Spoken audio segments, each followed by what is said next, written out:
Demos furniture, the ultimate Onam fest. ആഘോഷിക്കാം ഈ ഓണക്കാലം ഡിമോസിനൊപ്പം. ഇപ്പോൾ യൂത്ത് കോൺഗ്രസ് നേതാവ് നേമം ഷജീർ നമ്മളോടൊപ്പം ടെലിഫോൺ ലൈനിലുണ്ട്. ശ്രീ നേമം ഷജീർ, യൂത്ത് കോൺഗ്രസുകാരെ സ്റ്റേഷനിലിട്ട് തല്ലിയ പോലീസുകാരൻ ആണ് എന്നുള്ളതാണ് മന്ത്രി കെ മുരളീധരൻ നേരത്തെ പറഞ്ഞത്.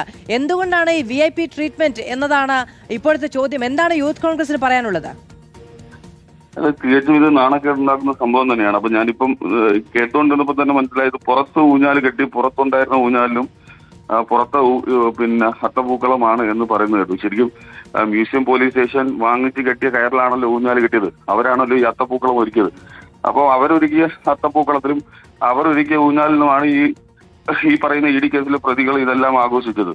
ശരിക്കും ഏറ്റവും വലിയ പ്രശ്നം എന്ന് പറഞ്ഞാൽ ഈ പോലീസിന് എങ്ങനെ നീതി വാങ്ങിച്ചു കൊടുക്കാൻ കഴിയുമെന്നുള്ളതാണ്. ഇപ്പം പോലീസ് ഊഞ്ഞാലാട്ടിയും അവരുടെ വായിൽ സദ്യ ഊട്ടിക്കൊടുത്തും അവര് വസ്ത്രം വാങ്ങിച്ചു കൊടുക്കുന്ന ഈ കുറ്റവാളികളെ തന്നെ എങ്ങനെ ഇതേ പോലീസ് ശിക്ഷ വാങ്ങിച്ചു കൊടുക്കുമെന്നുള്ള ഒരു ന്യായമായ ഒരു സംശയം എല്ലാവർക്കും തോന്നുമല്ലോ. ഇപ്പൊ പോലീസാണല്ലോ ഈ ഇത്തരം കുറ്റവാളികൾക്ക് ശിക്ഷ വാങ്ങിച്ചു കൊടുക്കേണ്ടത്. അപ്പൊ പോലീസ് ഒത്തുകളിച്ചുകൊണ്ട് അവരുടെ സുഹൃത്തുക്കളായ രാഷ്ട്രീയ സുഹൃത്തുക്കളായ പോലീസുകാർ ഇത്തരം ഒത്താശകൾ ചെയ്തു കൊടുക്കുമ്പോൾ ശരിക്കും നീതി നഷ്ടപ്പെടുന്നു എന്നുള്ളതാണ്.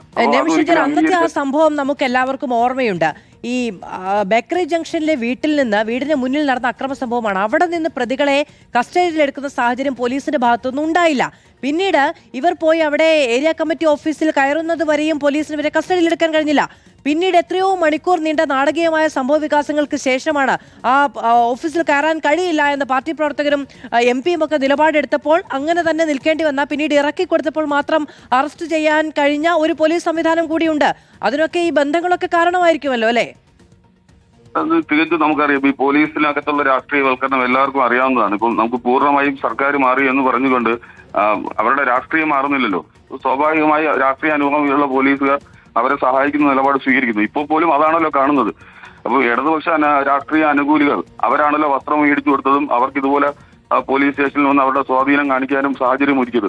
ഇത് വലിയ അപകടം ചെയ്യുമെന്നുള്ളതിൽ ഒരു തർക്കവുമില്ല. ഇപ്പോൾ ഒരു സാക്ഷിയെ സംബന്ധിച്ചിടത്തോളം ഇത് ഭയപ്പെടുത്തുന്നതാണ്. പോലീസിനകത്ത് ഇത്രയും സ്വാധീനമുണ്ട് എന്ന് പരസ്യമായി കാണിക്കുന്ന ഒരു സംഭവമല്ലേ.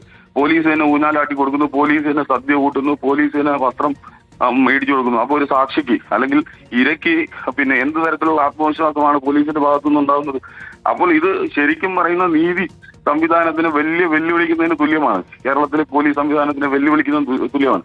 ഇപ്പൊ കഴിഞ്ഞ കാലഘട്ടത്തിൽ പിണറായിയുടെ കാലഘട്ടത്തിൽ ഈ TP കേസിലെ പ്രതികളെ കോടതിയിൽ കൊണ്ടുവരുന്ന സാഹചര്യത്തിൽ ഈ പോലീസുകാർ മദ്യം വാങ്ങിച്ചു കൊടുക്കുന്നത് നമ്മൾ കണ്ടിട്ടുണ്ട്. പക്ഷെ ഇനി അത് നടക്കില്ല എന്നുള്ളതാണ് ഞാൻ മനസ്സിലാക്കുന്നത്.